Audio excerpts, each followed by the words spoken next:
नमस्कार, मैं डॉक्टर मयूरी कोठीवाला हूँ, consultant obstetrics and gynaecology Jaipur से। आपका फिर से स्वागत है आपके फेवरेट चैनल में, जिसमें हम डिस्कस करते हैं वुमेन रिलेटेड सारे हेल्थ इश्यूज और उनके ट्रीटमेंट ऑप्शंस। तो आज की मेरे इस वीडियो का विषय है PID यानी कि पेल्विक इन्फ्लेमेटरी डिजीज। PID क्या होता है, क्यों होता है, सिम्टम्स क्या क्या हो सकते हैं और आपके ट्रीटमेंट ऑप्शंस क्या रहते हैं। तो इस वीडियो को एंड तक ज़रूर देखिएगा ताकि आपको PID के बारे में पूरा कंप्लीट नॉलेज मिल सके।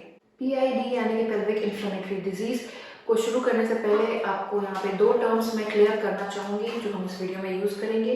पहला है पेल्विस। पेल्विस आपके पेट का सबसे निचला हिस्सा होता है। पेल्विस में आपके रिप्रोडक्टिव ऑर्गन्स होते हैं, फीमेल रिप्रोडक्टिव ऑर्गन्स यानी कि यूट्रस, यूट्रस का माउथ सर्विक्स, यूट्रस से कनेक्टेड दो ट्यूब्स, फेलोपियन ट्यूब्स और दो ओवरीज, ये सब फीमेल रिप्रोडक्टिव ऑर्गन्स हैं। फीमेल रिप्रोडक्टिव ऑर्गन्स में वल्वा और वजाइना भी आते हैं, लेकिन PID से जो रिलेटेड है वो ये इम्पॉर्टेंट ऑर्गन्स हैं, तो मैं इन्हीं के बारे में आगे डिस्कस करूँगी। तो मोटे तौर पे अगर हम बात करें PID पेल्विक इन्फ्लेमेटरी डिजीज का मतलब है कि ये सारे जो रिप्रोडक्टिव ऑर्गन्स हैं इनका इन्फेक्शन हो जाना, इनमें इन्फ्लेमेशन हो जाना, सूजन आ जाना।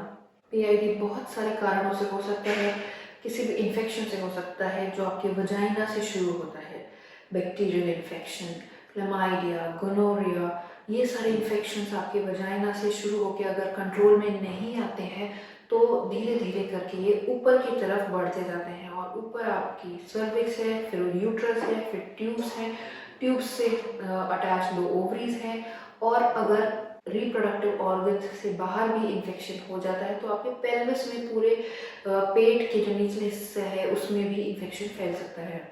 PID होने के लिए जो रिस्क फैक्टर है, किन लोगों में PID कॉमनली होता है या होने का रिस्क रहता है, वो है अगर आप बहुत यंग हैं, 25 ईयर से पहले ही आप इंटरकोर्स में या सेक्स में इन्वॉल्व हो जाते हैं तो आपको PID हो सकता है, क्योंकि उस टाइम पे इतना नॉलेज होता नहीं है, अपन सेफ सेक्स प्रैक्टिसेस यूज़ करते नहीं हैं और इन्फेक्शंस, सेक्शुअली ट्रांसमिटेड डिजीजेस एक दूसरे से ट्रांसफ़र हो सकती हैं। दूसरा रीज़न रह सकता है अगर आपके एक से ज़्यादा मल्टीपल पार्टनर्स हैं, या फिर आप इंटरकोर्स के टाइम पे, सेक्स के टाइम पे कॉन्डम का या कोई और बैरियर का यूज़ नहीं करते हैं, जिससे कि आपके पार्टनर से आपको इन्फेक्शन हो सकता है।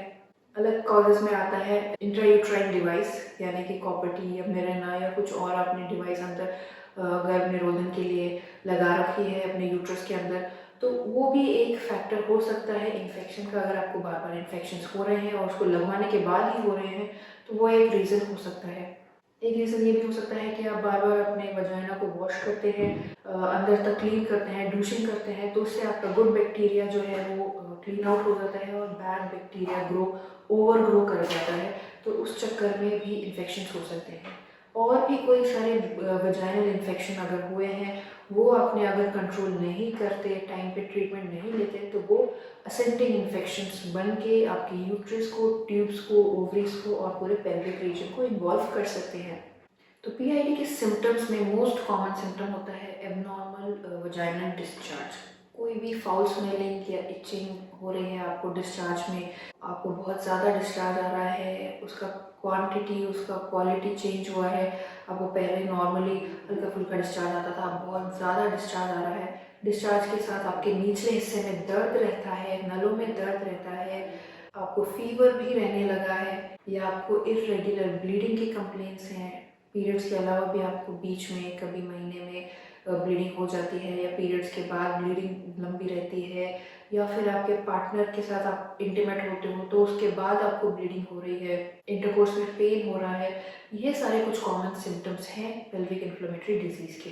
रेयरली आपके पीरियड्स के टाइम पे भी अगर आपको पहले पेन नहीं होता था लेकिन अब पेन होने लगा है तो पेल्विक इन्फ्लेमेटरी डिजीज़ एक कॉज हो सकता है उसका। PID का जो पेन है वो बहुत ज़्यादा सिवियर नहीं होता, वो माइल्ड टू मॉडरेट पेन होता है। आपको निचले हिस्से में लगातार एक भारीपन या पेन जैसा फील हो सकता है जो कि डल लेकिन होता है, बहुत ज़्यादा शार्प पेन नहीं होता। लेकिन अगर इन्फेक्शन बहुत ज़्यादा स्प्रेड हो गया है, आपको आंतों का भी इन्फेक्शन हो गया है, उसकी वजह से पेल्विस में पूरे में इन्फेक्शन हो गया है, पेरिटोनाइटिस हो गया है, तो आपको sharp pain, vomiting, high grade fever, ये सब कंप्लेंट्स रह सकती हैं। अब बात आती है कि PID को डायग्नोज कैसे करें।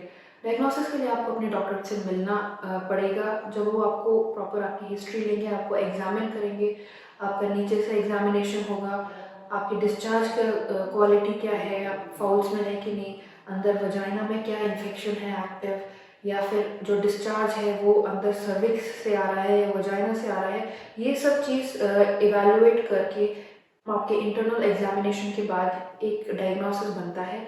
और कभी कभार सोनोग्राफी की मदद भी लेनी पड़ती है, कुछ ब्लड टेस्ट, सीबीसी जैसे इन्फेक्शन, कितना आपका ब्लड में तो इन्फेक्शन नहीं है, ये सब चीज़ों का हमें आइडिया लग जाता है। जो आपका वजाइनल डिस्चार्ज है उसको भी कई बार हमें कल्चर सेंसिटिविटी टेस्ट के लिए भेजना पड़ता है।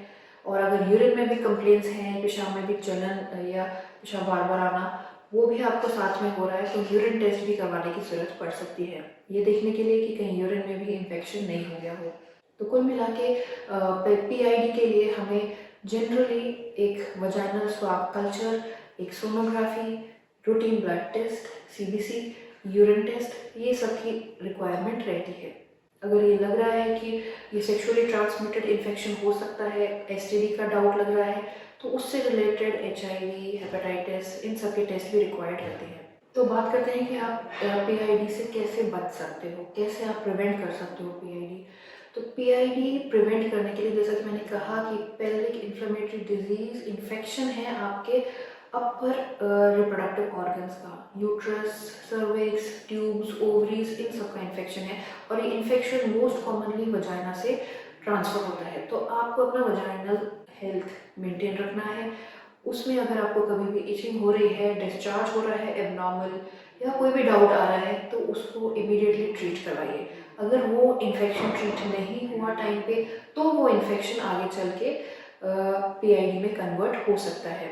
वजाइनल हेल्थ के लिए आपको याद रखना है, मेरे दूसरे वीडियोस हैं, आप उनको देख सकते हैं। बाकी बहुत ज़्यादा आपको वजाइना को वॉश नहीं करना है, बार बार वॉश नहीं करना है, ढीले कपड़े पहनने हैं, कॉटन पैंटीज या कॉटन लाइनर्स ही आप यूज़ करिए। आपको अपने पैड्स, टैम्पून्स, इनको बहुत ज़्यादा लंबे टाइम तक अंदर नहीं छोड़ना है।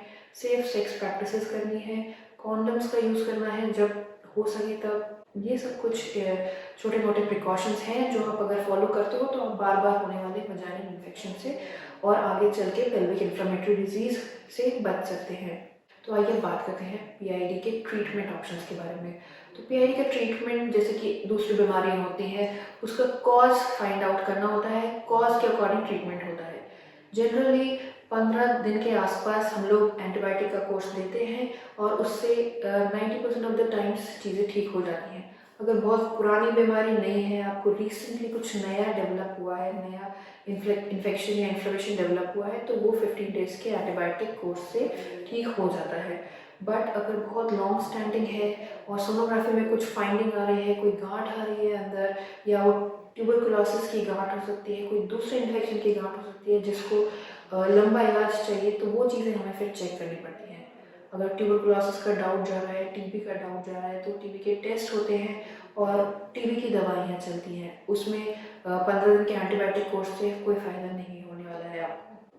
साथ में कई बार जो बहुत बड़ी गांठें बन जाती हैं अंदर अंडरदानी में या ट्यूब में, और आप प्रेगनेंसी भी प्लान कर रहे हो, आपको प्रेगनेंसी नहीं लग रही है, तो उस कंडीशन में हमें ऑपरेट करके वो गांठ निकालनी भी पड़ सकती है। आपका ट्यूब टेस्ट करने के लिए कि आपकी ट्यूब्स भी कहीं ब्लॉक तो नहीं हो गई हैं पीआईडी की वजह से, वो भी हमें चेक करना पड़ता है। तो पीआईडी का ट्रीटमेंट डिपेंड करता है कि आपके सिम्टम्स क्या हैं, फाइंडिंग्स क्या है, क्या कॉज लग रहा है पीआईडी होने का। और साथ में ये भी मैटर करता है कि अगर आप प्रेगनेंसी प्लान कर रहे हैं तो अंदर कोई गांठ तो नहीं है, कोई ट्यूब्स ब्लॉकेज तो नहीं है, तो वो सब चेक करने के लिए ऑपरेशन की रिक्वायरमेंट है या नहीं है। यहाँ पे एक इम्पॉर्टेंट चीज़ मैं ये कहना चाहूँगी कि अगर आपके पार्टनर को भी कोई सिम्टम्स हैं, आपको इन्फेक्शन है नीचे, इचिंग है, डिस्चार्ज है, साथ में आपके हस्बैंड को या आपके पार्टनर को भी कुछ कंप्लेंट्स हैं प्राइवेट पार्ट्स में, तो उनको भी साथ में ट्रीटमेंट लेना ज़रूरी है। क्योंकि सबसे बड़ी मिस्टेक जो होती है, आप अकेले डॉक्टर के पास चले जाते हैं, वो आपको ट्रीटमेंट एडवाइस कर देते हैं, लेकिन जो आपका सोर्स ऑफ इन्फेक्शन है, अगर वो सेक्सुअली ट्रांसमिटेड डिजीज़ है, यानी कि अगर आपको वो अपने पार्टनर से मिल रहा है, तो जब तक आप पार्टनर को ट्रीट नहीं करेंगे, आपको रिपीटेडली रिकरेंटली इन्फेक्शंस होते रहेंगे। तो इसलिए इम्पॉर्टेंट होता है कि जब तक आपका ट्रीटमेंट चल रहा है, एक तो वो 15 डेज़ आपको इंटरकोर्स नहीं करना है, और अगर आप इन्वॉल्व होते भी हो तो आपको कॉन्डोम का या बैरियर कॉन्ट्रासेप्टिव्स का यूज़ करना है। साथ में अपने पार्टनर का भी ट्रीटमेंट करवाना ज़रूरी है। अब मैं यहाँ पे आपको बताऊंगी पीआईडी से होने वाली कॉम्प्लिकेशंस के बारे में कि अगर हम पीआईडी को ट्रीट ना करें, कोई भी इन्फेक्शन है उसको ट्रीट ना करें, तो आगे क्या क्या कॉन्सिक्वेंसेस हो सकते हैं। तो उसमें एक चीज़ तो मैं ऑलरेडी डिस्कस कर चुकी हूँ, अगर आपका पेल्विक इन्फ्लेमेशन हुआ है, कोई इन्फेक्शन हुआ है और हम उसको ट्रीट नहीं करते हैं या बहुत लंबे टाइम बाद ट्रीट करते हैं, या वो इतनी सिवियरिटी का है कि भले ही आपने जल्दी ट्रीटमेंट करवा लिया हो लेकिन उसने आपके अंदर डैमेज ज़्यादा कर दिया हो, तो आपको आगे चल के प्रेगनेंसी रुकने में प्रॉब्लम हो सकती है अगर आपकी ट्यूब्स डैमेज हुई हैं तो। दूसरा, अगर आपकी ट्यूब्स डैमेज हुई हैं तो आपको ये भी हो सकता है कि प्रेगनेंसी तो रुके लेकिन वो प्रेगनेंसी जो है वो ट्यूब्स में रुके, क्योंकि ट्यूब्स का फंक्शन ख़राब हो जाता है। ट्यूब नॉर्मली जो एग को आपकी ओवरी से यूट्रस के अंदर लेके आती है वो इतने इफेक्टिवली नहीं ला पाती और प्रेगनेंसी जो है वो ट्यूब में ही रुक जाती है, जिसको हम एक्टॉपिक प्रेगनेंसी कहते हैं। उसके चांसेस भी बढ़ जाते हैं पेल्विक इन्फ्लेमेटरी डिजीज़ वाले पेशेंट्स के अंदर।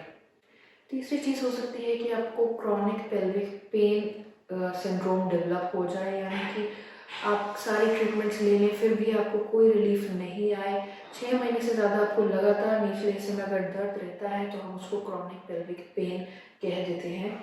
ये इसलिए होता है क्योंकि आपको लंबे समय से अगर इन्फेक्शन रहा है या बार बार इन्फेक्शन रहा है तो आपके इंटरनल ऑर्गन्स में स्कारिंग हो गई है या कुछ डैमेज हो गया है जो दवाइयों से ठीक नहीं हो पा रहा है, तो उसको हम क्रॉनिक पेल्विक पेन कह देते हैं। इसके और भी रीजंस हो सकते हैं, जैसे कि कोई गांठ है या कुछ और, बट अगर कुछ भी नहीं है अंदर, कोई कॉज समझ में नहीं आ रहा है, बस कभी आपको हिस्ट्री थी इन्फेक्शन की और निचले हिस्से में कंटिन्यूसली दर्द रहने लगा है, तो आपको समझ जाना चाहिए कि आपको chronic pelvic pain syndrome develop हुआ है और आपको अपने डॉक्टर से इस चीज़ के बारे में डिस्कस करना चाहिए। तो फ्रेंड्स, ये मेरा वीडियो था पेल्विक इन्फ्लेमेटरी डिजीज़ के बारे में और मैंने इसमें आपको बताया कि पीआईडी क्या होता है, उसकी कॉजेज़ क्या होते हैं, क्या उसकी ट्रीटमेंट ऑप्शंस रह सकते हैं, आप कैसे बच सकते हैं पीआईडी होने से। तो इस वीडियो को प्लीज़ लाइक शेयर ज़रूर करिएगा अपने फ्रेंड्स के साथ और चैनल को सब्सक्राइब करना ना भूलिएगा। और आपके अगर कुछ क्वेश्चंस हैं तो आप उसको कमेंट बॉक्स में टाइप कर सकते हैं और हमारा थैंक्स बटन भी एक्टिवेट हो गया है तो आप उसका भी यूज़ कर सकते हैं।